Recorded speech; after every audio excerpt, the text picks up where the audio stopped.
हम कह रहे हैं कि हमारी दोनों चढ़ नहीं पा रहे, तो मैं आपको बता दूं अगस्त्यमुनि विजयनगर में मैंने पेट्रोल पंप पे 600 रुपये का तेल भरा था। तो हकीकत बात यह है पेट्रोल पंप वालों की कि देखिए कितना लूटते हैं ये ग्राहक को। आपको साफ नजर आ रहा है, पानी पानी नीचे और तेल तेल ऊपर। और यहाँ पे हमें सिद्ध पीठ काली मठ वाले भी मिल चुके हैं। तो सफ़र करते हुए हमें रास्ते में एक ठीक सामने पे एक प्यारा सा झरना मिलता है। तो दोस्तों, जैसे हम जामू गांव से वापस फाटा की ओर आ रहे थे तो रास्ते में एक दुखद चीज मुझे देखने को मिली। नरेंद्र मोदी का एक नारा है, स्वच्छता अभियान। हेलो मेरी यूट्यूब फैमिली, नमस्कार। फिर से एक नए दिन की नई शुरुआत के साथ नया ब्लॉग शुरू करते हैं। और आज की ब्लॉगिंग की शुरुआत हमेशा की तरह अपने इन खूबसूरत पहाड़ से और प्यारे गांव मणिगू से शुरू कर रहा हूं। और देख सकते हैं अभी हम खड़े हैं यहाँ मणिगू। हम अभी मणिगू जो गांव है वो 3 किलोमीटर दूर पे है, लेकिन जो मणिगू की स्कूल है सामने पे है। तो वहाँ से हम आज की ब्लॉगिंग की शुरुआत कर रहे हैं। और आज हम आपको ले चलने वाला है बाबा केदारनाथ जी के धाम की ओर, यानी केदारनाथ यात्रा पे, जहां बाबा जी का मंदिर है। केदारनाथ मंदिर के नाम से वो प्रसिद्ध है। वैसे मैं घर से हमेशा तो आपको बताता रहता हूं, पर लेकिन सोचा पहाड़ वाले भैया ने हमसे कहा था एक दिन हम यात्रा करते हैं बाबा केदारनाथ धाम की। तो आज इस हम सफ़र में जो हमारे साथी हैं, आप उनको पहचानते होंगे, पहाड़ वाले भैया। तो उन्हीं का मैं यहाँ पे इंतजार कर रहा था। और उनके घर जाने के लिए रोड है नहीं थी, तो ये रास्ता देख सकते हैं जंगल के बीचों से होकर के वो आपको इतने खूबसूरत ब्लॉग दिखाते हैं। तो 3 किलोमीटर का सफ़र वो पैदल तय करके यहाँ पहुँचे। और अब हमारी यात्रा शुरू हो रही है बाबा केदारनाथ जी के धाम के लिए। और इस हम सफ़र में तीसरी जो साथी है ये है हमारी धन्नु। और इसी धन्नु में हम चलेंगे बाबा केदारनाथ के दर्शन करने के लिए। तो जिनका बेसब्री से इंतजार था वो तो पहुंच ही गए, पर काफ़ी लेट बाद आए। क्या बात हुई होगी महाराज? सबसे पहले तो आपको दीपावली की हार्दिक शुभकामनाएं। और साथ ही जो आपने यहाँ खरीदारी की थी, क्या क्या किया था आपने खरीदारी? तो एक फ़ोन लिया है और ये सेल्फी स्टिक ले, तो बहुत बहुत बधाई है आप लोगों को। तो ये हमारे पहाड़ वाले भैया, वैसे आप तो चिर परिचित होंगे, और जो नहीं है तो बस इन्हीं का इंतजार कर रहे थे हम। और इस सफ़र में हमारे हम सफ़र है पहाड़ वाले भैया। तो आज हमारी यात्रा, मेरे नमस्कार। और आप लोगों का प्यार और सपोर्ट हमारे साथ बना रहा, इसीलिए आज हम आपको केदार घाटी में लेके जाने वाले हैं बाबा दर्शन करने के साथ। तो चलो अब सफ़र की तैयारी होती है हमारी शुरू धन्नु के साथ।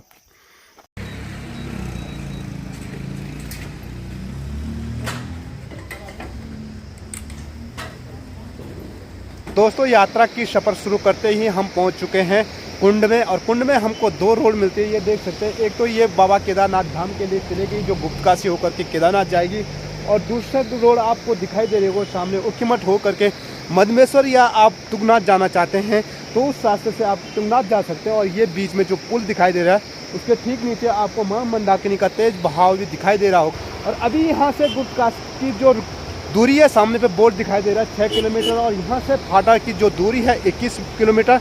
तो आज हमको गौरीकुंड तक ये सफ़र तय करना पड़ेगा। और आज जो है सूर्य ग्रहण होने के कारण बता रहे हैं कि जो मंदिर के कपाट हैं वो बंद है। तो इसीलिए हम आनंद से और आराम से अपनी यात्रा को शुरू कर रहे हैं। तो अभी हमने यहाँ पे थोड़ा सा रेस्ट किया और अब आगे बढ़ते हैं गुप्तकाशी की ओर।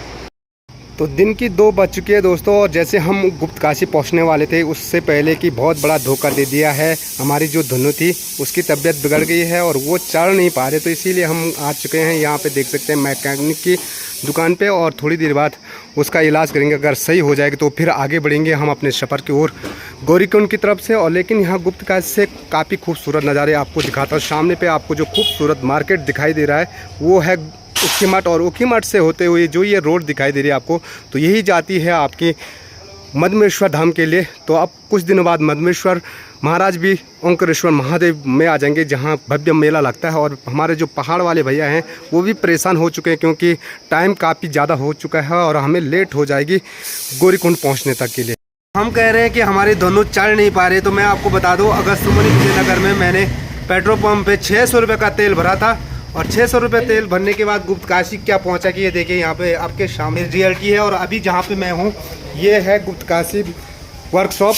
वहाँ पे जब हमारी गाड़ी चढ़ नहीं पाई तो मैंने सोचा गाड़ी ख़राब हो गई। ये देखिए पूरी बोतल 600 रुपये का इसे भरे। हम घर से निकले थे और पेट्रोल पंप पे गए थे। हमने सोचा कि हम गौरीकुंड पहुंचेंगे और आधे रास्ते में हमें तेल की दिक्कत ना हो। तो यहाँ पे देख सकते हैं हमारी दोनों अभी यहाँ पे खड़ी है और हमारी दोनों बीच रास्ते में हमें दिक्कत दे रही थी। हमने सोचा कि गाड़ी में प्रॉब्लम आ गई है, लेकिन जब इन्होंने कहा कि टैंकी साफ़ करनी पड़ेगी तो हमने कहा टैंकी को साफ़ कर लो। तो 600 रुपये का तेल डाला था हमने, और 600 रुपये का तेल आप देख सकते हैं 300 रुपये का पानी है और 300 रुपये का तेल है। इस प्रकार से हम क्या गौरीकुंड पहुंच सकते हैं। वो तो अच्छा हुआ कि गुप्तकाशी तक हमारी गाड़ी खराब हो गई, अगर बीच रास्ते में हमारी गाड़ी खराब होती तो फिर हमें बहुत मुश्किल का सामना करना पड़ता। तो ये है पेट्रोल पंप की हकीकत आपके सामने पे। मैं अभी वर्कशॉप में हूँ, ऑटो सर्विस में मैं खड़ा हूँ और गुप्तकाशी मार्केट है ये। तो हकीकत बात ये है पेट्रोल पंप वालों की कि देखिए कितना लूटते हैं ये ग्राहक को।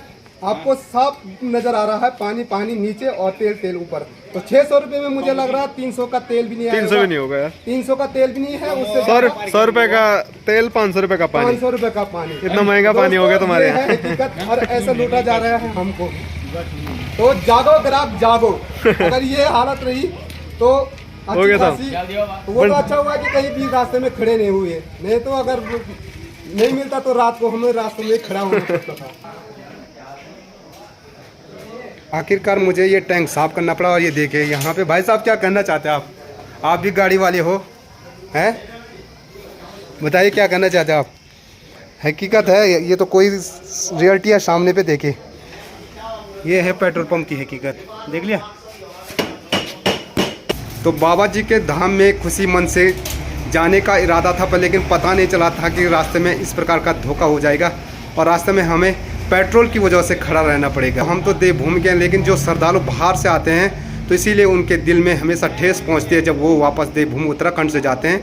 तो कहीं ना कहीं कुछ ना कुछ ऐसे घिनौनी हरकतों से भारी दुखी मन से, अब वो काफ़ी भारी मन से वापस जाते हैं और वहाँ बयां करते हैं कि देवभूमि उत्तराखंड में कुछ इस प्रकार का घिनौना हरकत आपको नज़र आ रहा है। यहाँ पे जैसे हम गुप्तकाशी से आगे पहुँचते हैं तो एक प्यारा सा गांव हमको नज़र आता है। ये देख सकते हैं, इसका नाम है नारायण कोटी।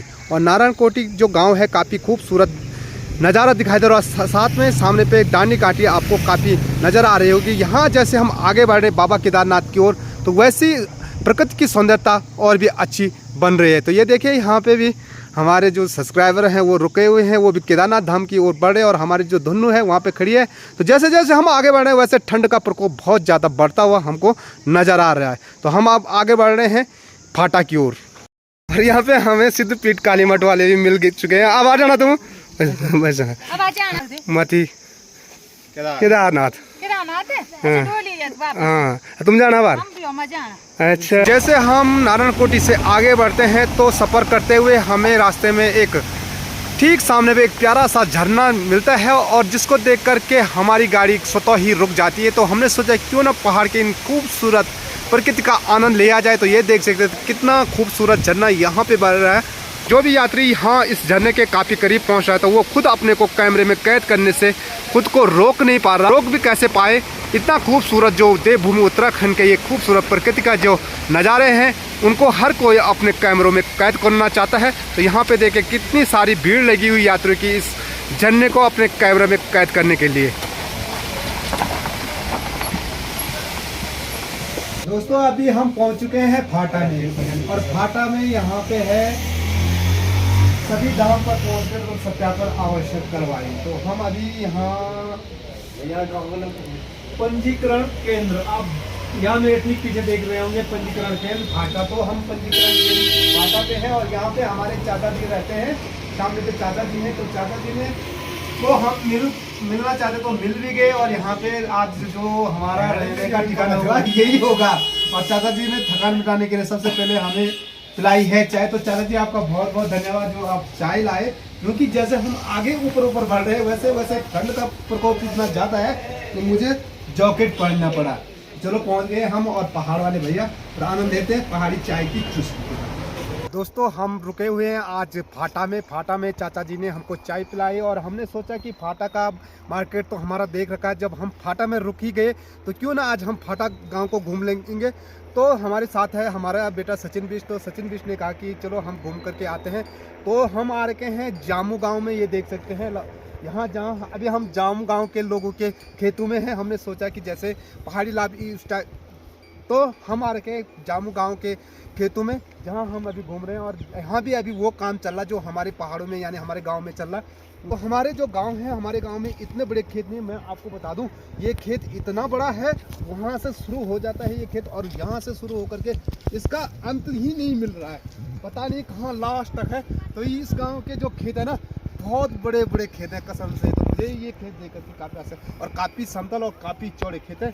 और यहीं पास से देखिए, इसी के नीचे हैली है, यानी जो केदारनाथ धाम आपको दिखाई दे रहा होगा सामने पे, प्यारी बर्फबारी सामने पे बाबा केदारनाथ जी का धाम है। और यहाँ से अगर आप हैली यानी हवाई जहाज से यात्रा करना चाहते हैं तो यहीं पास पे 500 मीटर दूरी पे हैली। तो दोस्तों, जैसे हम जामू गाँव से वापस फाटा की ओर आ रहे थे, तो रास्ते में एक दुखद चीज़ मुझे देखने को मिली। नरेंद्र मोदी का एक नारा है, स्वच्छता अभियान। और स्वच्छता अभियान जामू गांव से नीचे देखने को मिले। ये देख सकते हैं यहाँ पे इतना ज़्यादा कूड़ा करकट है। और कूड़ा, आप चाहे तो हवाई जहाज की यात्रा भी कर सकते हो। और देखिए, एक जहाज की अभी हमें आवाज़ सुनाई दे रही है। तो अगर हेलीकॉप्टर उड़ता हुआ हमें नज़र आएगा तो हम आपको भी बताएंगे। तो चलो, आज हम जामू गांव में भी घूम करके आ गए हैं। कट कर कुछ नहीं, उससे ज़्यादा यहाँ पे मुझे सारी प्लास्टिक की बोतलें नज़र आ रही हैं, जिसको तो हम जला भी नहीं सकते हैं, क्योंकि अगर प्लास्टिक को जलाएं तो प्रदूषण वैसे भी फैल जाता है। और सबसे पहले मेरी ये एक बात उन लोगों से भी है और उन यात्रियों से भी मेरा हाथ जोड़ करके निवेदन है जो केदारनाथ धाम की यात्रा करते हैं और इस प्रकार का कचरा फैलाते हैं। तो कृपया आपसे भी निवेदन है कि इस केदार घाटी को स्वच्छता बनाने में अहम योगदान दें। और जो ये जामू गांव के लोग भी मेरी वीडियो देख रहे हैं, तो कृपया इस प्रकार का कूड़ा करकट ना फैलाएं, एक जगह पे इकट्ठा करके किसी गड्ढे में उसमें डाल दीजिए। हाँ, तो रात की ठीक 7 बज चुकी है और फाटा मार्केट की जो रौनक है वो मैं आपको बता दूं, किसी शहर से कम यहाँ दिखाई नहीं दे रहा है। लग रहा है जैसे कि हम हरिद्वार या देहरादून जैसे शहर में होंगे। तो देखिए, खैर अब यात्रा सीज़न जो है काफ़ी डाउन हो चुकी है और उतनी ज़्यादा भीड़ भाड़ हमें देखने को तो मिल नहीं रही है। और सामने पे बोर्ड दिखाई दे रहा है, यहाँ से जो सोनप्रयाग है उसकी दूरी मात्र 13 किलोमीटर और गौरीकुंड की जो दूरी है 18 किलोमीटर। तो कल सुबह हम यहाँ से प्रस्थान करेंगे गौरीकुंड की ओर। देखिए कितना शानदार दृश्य हमारे पहाड़ों का दिखाई दे रहा फाटा मार्केट का। और आज जो हमारे खाने की व्यवस्था होगी वो चाचा जी हमारी व्यवस्था कर रहे हैं। और यहाँ पे देखिए इनका शानदार ये किचन है, यहाँ देखिए पूरा किचन भरा हुआ और सामने पे भगवान जी की फ़ोटो यानी भगवान जी का मंदिर भी है। और यहाँ रहने के लिए आपको पूरी व्यवस्था मिल जाएगी। तो आज हम यहीं ठहरेंगे चाचा के रूम में। हमारे खाना बनाने की तैयारी हो रही है। एक प्रेशर में हमारा जो प्रेशर दिखाई दे रहा है उसमें चावल है और यहाँ पे हमारी रोटी बनना शुरू हो चुका है। तो दोस्तों, शाम की ठीक 8:30 बज चुकी है और खाना खाने के बाद हम पहुँच चुके हैं अपने रूम में। यहाँ पे देख सकते हैं ये है हमारा रूम जो आज हमने लिया है। यहाँ पे 2 रजाई है और जो हमारे पहाड़ वाले भैया हैं वो थके थुके आनंद से सो चुके हैं और मैं भी सोने की तैयारी करता हूँ। तो आज का ब्लॉग ज़्यादा लंबा ना करते हुए वीडियो को यहीं पे समाप्त करते हैं। आशा है कि आज का ब्लॉग भी आपको पसंद आया होगा। अगर आज का वीडियो पसंद आए तो वीडियो को लाइक कीजिएगा, अपने दोस्तों के साथ शेयर कीजिए और चैनल पर नए हो तो चैनल को सब्सक्राइब जरूर कीजिएगा।